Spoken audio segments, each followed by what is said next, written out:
The screen flickers as Jonathan's life is destroyed.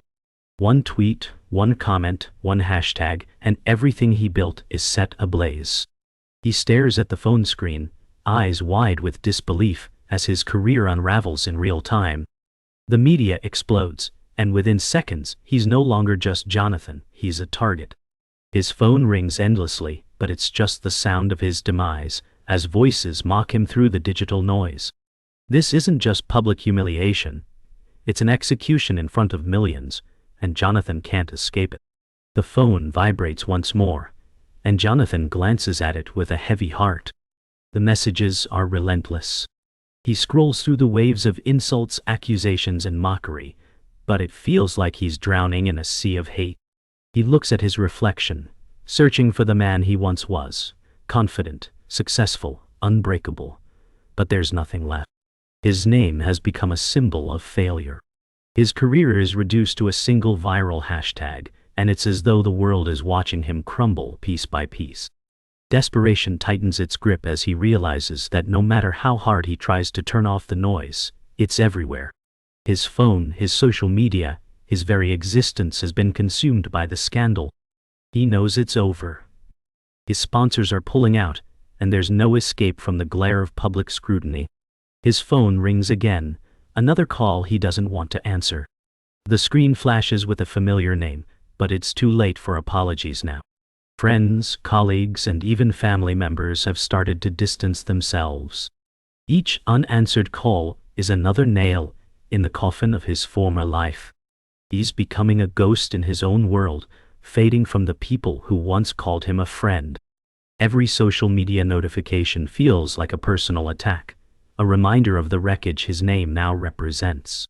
Jonathan places the phone on the table and buries his head in his hands. He knows what's coming next. The slow unraveling of everything he thought he knew about the world, the people in it, and most of all, himself. Hours pass, and the weight of the isolation becomes unbearable. Jonathan gets up and walks aimlessly around the apartment. He opens his closet, staring blankly at his wardrobe of once valuable suits and shirts, but now they feel meaningless. Each item represents a past version of him, someone who mattered, someone people admired. But that person no longer exists. He reaches for a framed photo on the shelf, his last award, his final moment of glory. The photo stares back at him, mocking him. What happened to the man in that picture? What happened to the dreamer who thought he could change the world? As the reality sets in, Jonathan realizes he may never be that person again. The fall from grace has been swift, and there's no coming back from this. The phone rings again. This time, it's a video call from his mother. Jonathan stares at it for a moment, the weight of the decision pressing down on him. He can't bring himself to answer. He knows what she's going to say, words of concern, but also an unspoken disappointment. The silence between them will be suffocating. He can already feel the shame creep in as he imagines her expression, the pity in her eyes. With a shaky breath, Jonathan swipes the phone away, unable to face the one person who has always believed in him. But the silence left behind is worse than any conversation could be. His mother's image is now just another reminder of the emotional chasm that has grown between them. Jonathan has nothing left but the crushing weight of his own downfall. The world has moved on, and Jonathan is left with only the fragments of a life he once recognized. The phone has become a reminder of everything that slipped away. But in this moment of solitude, Jonathan reflects on what he once had. A life of purpose, dreams, and promise. He wasn't always just a headline, he was someone with a vision, someone who mattered to those around him. His heart aches as he recalls the faces of his family, his friends, and the people who supported him before it all crumbled. He wasn't perfect, but he was human, vulnerable, driven, and passionate. In his lowest moments he clings to the person he once was, the person who believed in a better future, even if it now feels impossible. It's in these memories that Jonathan finds something worth fighting for. Later that evening, Jonathan receives an unexpected text from an old friend, someone who was with him at the height of his career. The message is simple: "I'm sorry, man. I wish I could help." Jonathan stares at the screen, the words haunting him. This friend, once a pillar of support, now feels like a stranger, caught in the crossfire of his fall from grace. The loneliness in the text stings, and Jonathan can't help but feel betrayed, even though he knows deep down that this is the price of the scandal. The people who once stood by him have either fallen silent or distanced themselves, unable or unwilling to withstand the public backlash. The silence is deafening, and Jonathan wonders how long it will take before even the memories of his former self start to fade. Following day, Jonathan goes through his old photos. He finds a picture from a charity event he hosted, back when things were good, before the scandal consumed him. He remembers the energy of the room, the laughter, the applause. He can almost hear the echo of the cheers and feel the warmth of the crowd's admiration. But now, all that remains is a photograph, a reminder of the person he used to be. He feels a pang of loss, not just for the career he's lost, but for the person he was back then, full of ambition, hope, and belief that he could make a difference. The contrast is stark, and Jonathan finds himself mourning the life that's been torn away from him, piece by piece. He wonders if he'll ever be able to recover from this, if redemption is even possible after everything that's happened. As the days drag on, Jonathan begins to receive messages of support. But they come too late. A text from his mother, a quick check-in from a colleague, a few sympathetic comments on his social media pages. It's all well-meaning, but it feels hollow. The damage has been done, and these messages now feel like small bandages on a gaping wound. Jonathan feels an overwhelming sense of shame, not just for what happened, but for how alone he feels. The world has moved on, and now, only fragments of what was once his life remain. His phone buzzes again, a message from his sister, telling him that she misses him. Jonathan sits on the edge of the bed, staring at the screen. He wants to reach out, to explain, but the words seem too difficult to find. Every attempt to reach out feels like it will only remind him of the abyss between who he was and who he's become. In the dead of night, Jonathan finds himself awake, staring at the ceiling. The weight of everything that has happened presses down on him. The silence in the apartment is deafening, and the world outside feels distant and unreachable. He wonders if things would have been different, if he'd made better choices, if he hadn't let the fame and pressure get to him. But the past is gone, and all that remains is the present, the reality of his situation. He knows he's not the same person anymore, but a part of him is still clinging to the hope that maybe, just maybe, he can find redemption. He doesn't know how or when, but the thought of giving up completely terrifies him. It's in these quiet moments of self-reflection that Jonathan understands just how much he's lost, and just how far he still has to go to rebuild his life. Jonathan stares blankly at the email from his sponsor. "Effective immediately, we are ending our partnership," it reads. His heart sinks. He can barely process the words before him. In just a few lines, his professional life is over. The calls that were once constant now fall silent. The notifications on his phone are all that remain, pushing him further into isolation. Friends, colleagues, and even the brands he worked with have distanced themselves, and the reality is settling in. He feels invisible. The world that once praised him now turns its back, and with it, his identity seems to slip further away. He thought he could handle this, but this moment is a sharp reminder. Nothing will ever be the same. The next morning, Jonathan's phone buzzes again. It's a notification from a social media app, another post calling out his past mistakes. The mob has found something new to attack, and the cycle continues. His stomach tightens, but he can't look away. He scrolls through the comments, each one feels like a punch to the gut. Some are cruel, others borderline violent, but all are unforgiving. He feels the walls closing in as the accusations pile on. The emotional toll is unbearable, and the relentless nature of the online world leaves him feeling suffocated. There's no escape from this cycle of shame and regret. Jonathan wants to fight back, but he's too exhausted, too broken.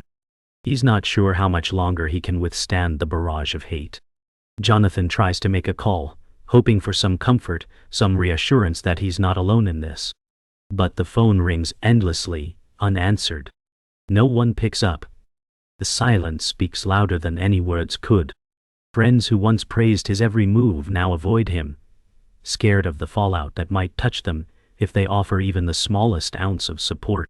As Jonathan stares at the blank screen, his breath catches in his throat. The truth stings. No one wants to be associated with him now. Not the people who once shared laughter with him, not the ones who called him a brother. It feels as though his entire world has evaporated, leaving him with nothing but his mistakes and the painful reality of being abandoned. Jonathan walks through the city streets, the noise of the world around him drowning out the constant storm in his mind. He used to love walking here, through the bustling streets where he felt alive, where he felt seen. But now, it's different. Every passerby feels like a stranger, and every glance feels like judgment. He can't escape the feeling that people know who he is, what he's become. The weight of the world presses down on him with every step. He wants to disappear into the crowd, to be anonymous again, but there's no going back. The shame is too thick, too consuming. As he passes a newsstand, a headline catches his eye: "Scandal Rocks Former Star." It feels like a slap in the face, and for the first time, Jonathan wonders if he'll ever be able to return to the man he was before everything fell apart. As the day fades, Jonathan receives a message from his manager. It's the same message he's been dreading. His contract is officially terminated. The words are final, cutting through him like a blade. The reality of his situation sets in, and for the first time, Jonathan feels completely powerless. He was once in control, making decisions, leading, thriving.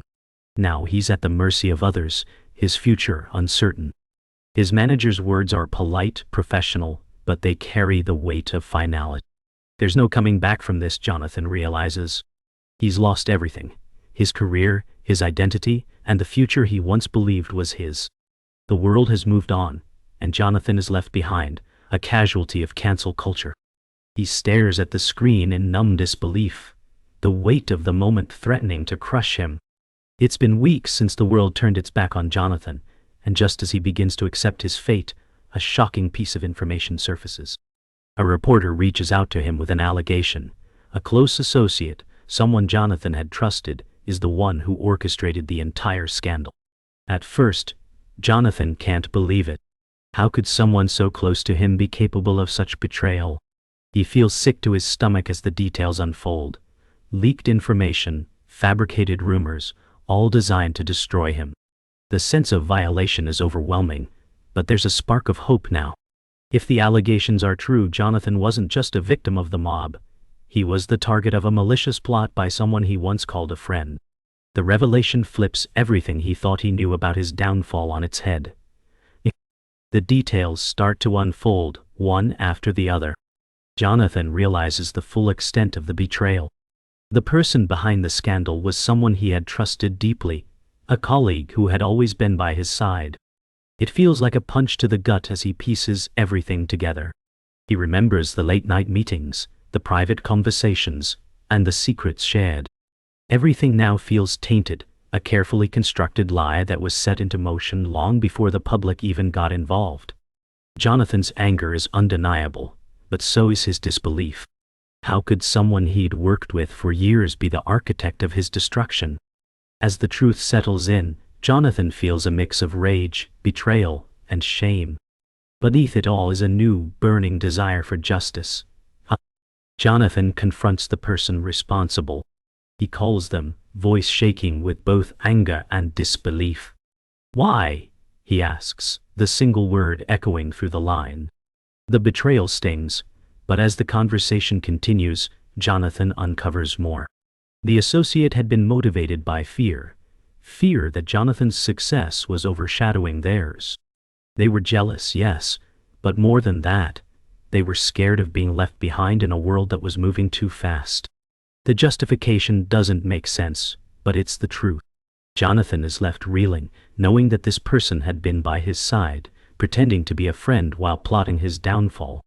The pain is unbearable, but a sense of clarity emerges. Jonathan was never truly alone in this. Someone had always been pulling the strings from the shadows. Jonathan's world is flipped upside down. As he grapples with the fact that he's been betrayed, he can't help but wonder if the public's outrage was ever truly justified. Was the scandal just the product of an orchestrated smear campaign? Was his downfall inevitable, or was it manufactured by someone he once trusted? These questions haunt him as the days go by. Jonathan feels torn. Part of him wants to expose the truth to clear his name, but the fear of what it might cost him holds him back. The media is ruthless, and a part of him knows that even if he proves the betrayal, it might not be enough. He might never escape the shadow of his cancellation. But for now, all he can do is wait, wondering what the future holds and whether redemption is still within his reach. Days pass, and Jonathan's determination grows. He decides to take action. He reaches out to a journalist, a trusted contact from his past, and tells them everything. The betrayal, the manipulation, the orchestrated smear campaign. It's all out in the open now, and there's no turning back. Jonathan knows that this could either be his redemption or the final nail in his coffin. But he's done hiding. He's done being the victim. It's time for him to take control, to rewrite the narrative that has defined him for so long. Whether or not the world will believe him remains to be seen, but Jonathan finally feels like he's found a path forward. His voice shakes as he speaks to the journalist, but there's a new strength in his words, one that's been buried beneath the weight of his shame for far too long. Jonathan's heart pounds as he stands before the camera, ready to address the world. The journalist's questions have already revealed the truth about the betrayal, but now is time for him to take control of the narrative. The weight of the world is on his shoulders as he stares into the lens. "I didn't deserve this," he begins, his voice trembling at first. "But I was a part of this story, and I won't let anyone rewrite it for me." The words come easier now, fueled by anger and resolve. He can't undo the past, but he can take back his future. Jonathan's eyes burn with determination, his voice gaining strength with each sentence. He refuses to be a passive victim anymore. The battle is far from over, but for the first time Jonathan feels like he's fighting on his own terms. The interview goes viral. Jonathan's words echo across social media, and the world begins to listen. Some believe him, others are still skeptical, but at least now he's been heard. The online mob shifts, the narrative slowly beginning to unravel as the truth comes to light. Jonathan watches as the reactions pour in, some supportive, others furious. He's not sure where this will lead, but for the first time he feels a flicker of hope. The media's gaze may still be sharp, but now, he has the power to fight back. The thought of what comes next fills him with dread, but also with a strange sense of purpose. No matter the outcome, Jonathan has taken control of the story, and that's something he never thought he'd have again. As the media coverage spreads, the betrayal becomes undeniable. Jonathan's former associate is exposed for their role in the smear campaign, and the public outrage shifts. The world that once condemned Jonathan now demands accountability from the person who tried to destroy him. But Jonathan feels a strange emptiness. The justice he sought doesn't bring him the peace he expected. The damage has already been done. His reputation, his career, and the friendships he once valued are in ruins. Still, Jonathan is left to pick up the pieces. The twist of fate has given him back his voice, but it hasn't given him back what he's lost. The sense of victory feels hollow, and he wonders if this is really what redemption looks like. The phone rings. Jonathan picks it up, half expecting it to be another reporter or a colleague offering their condolences. But it's his sister. Her voice on the other end is soft, filled with concern, but also a glimmer of hope. "I'm proud of you," she says. "You stood up. You didn't let them win." The words hit Jonathan harder than he anticipated. He didn't expect to hear them, not after everything that's happened. For the first time in weeks, his chest loosens, and the weight on his heart begins to ease. Maybe he's not entirely alone after all. The battle isn't over, and the scars will remain, but for the first time in a long while, Jonathan feels the beginnings of healing. It's not redemption, but it's a start.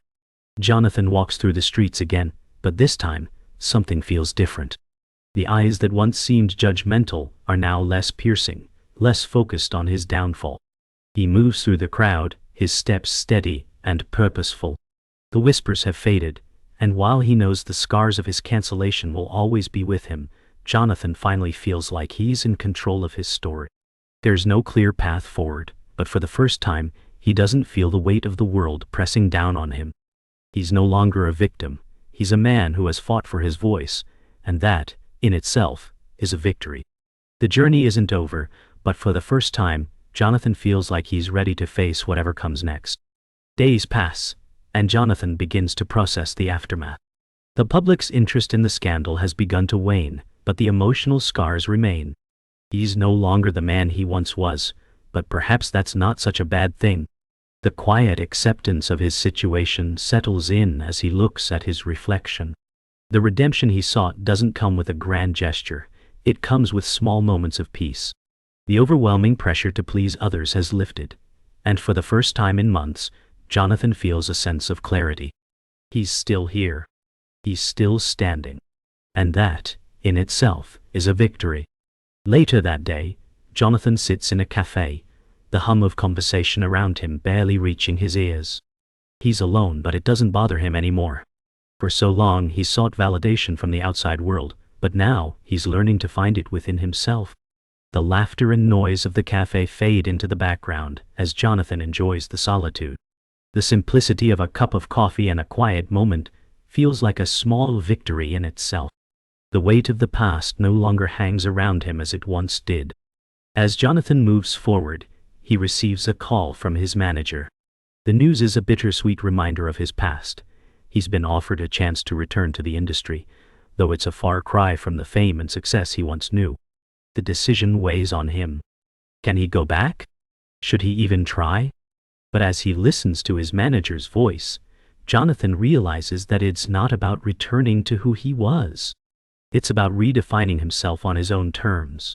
The future is uncertain, but Jonathan feels a renewed sense of possibility. It's time to take control of his narrative, not just for others, but for himself. Jonathan takes a deep breath as he walks through the door of a small public event, a charity he's chosen to support. It's a modest gathering, but it feels like the right first step. As he enters the room, a few people glance his way, and for the first time in months, he doesn't feel the sharp sting of judgment. Instead, there's a quiet acknowledgement, a recognition of the man who's working to rebuild, not just his career, but his character. The journey of redemption may be long, but Jonathan knows he's on the right path now. He doesn't need the world's approval, he only needs his own. As the evening ends, Jonathan finds himself walking through the quiet streets once more. The sounds of the city are softer now, less oppressive. The weight of the past still lingers, but it no longer defines him. He's not the man he once was, but he's learning to accept that. With every step he takes, Jonathan feels more like himself, more whole, more at peace. The road ahead is uncertain, but he's no longer afraid. The past is a part of him, but it no longer controls him. Jonathan smiles to himself, knowing that the true journey has just begun. Jonathan stands at the edge of a quiet rooftop, gazing at the city below. The skyline is bathed in the golden hues of the setting sun, and for a moment, everything feels right. But as the silence deepens, a truth settles within him. The story is never truly finished. It's just one more chapter in a life defined by public perception and personal redemption. He knows the past will always haunt him, but there's a resolve in his chest, a quiet strength that can't be undone.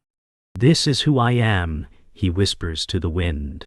The weight of everything, his mistakes, his redemption, the world's judgment, has shaped him, but it won't break him. He's not the person they thought he was, he's someone entirely new. A notification appears on Jonathan's phone. It's a message from his old friend, the one who stood by him through it all. "I'm proud of you, you did the right thing." Jonathan stares at the message, feeling the weight of the words sink in. The anger, the resentment, it all starts to fade, replaced by a quiet acceptance. He's no longer defined by the scandal, by the opinions of others. He's found his own peace. It's not about proving the world wrong, it's about proving to himself that he can stand tall in the face of it all. As the message fades into the background, Jonathan smiles. He's done enough. Weeks later, Jonathan walks down a familiar street, the noise of the city bustling around him. He's not in a hurry, not chasing anything anymore. The world has moved on from the scandal, and so has he. His name may never be the same, but it no longer carries the weight it once did. People still glance at him, some with curiosity, others with indifference, but it no longer bothers him. Jonathan has let go of the need for approval. He walks with a sense of purpose, his head held high, knowing that the final blow came not from the world, but from his ability to rise above it all. He's free. As Jonathan reaches a familiar corner, he pauses. A quiet thought crosses his mind. He's standing at the crossroads of who he was and who he's become. The past is still there, lingering in the background, but it doesn't define him anymore. He's free to choose his next step, free to redefine his future without the chains of judgment. With a deep breath, Jonathan takes a step forward, feeling the weight of the past lift off his shoulders. The journey of redemption is never complete, but in this moment he knows he's made it through the storm. The real question is, what comes next? Jonathan doesn't know yet, but for the first time in a long time, he's ready to find out. The final line of Jonathan's story is simple, but it carries the weight of everything he's been through. "I'm still here," he says softly, his voice steady, not seeking sympathy, just truth. The world may have tried to cancel him, to tear him apart, but Jonathan is still standing. He's learned that even in the face of public scrutiny, even when everything seems lost, there is always a way forward. And in this moment, with the weight of his past behind him and the future uncertain, Jonathan knows that the battle may never be fully over. But he's ready for whatever comes next. The final blow didn't destroy him, it gave him the strength to rebuild.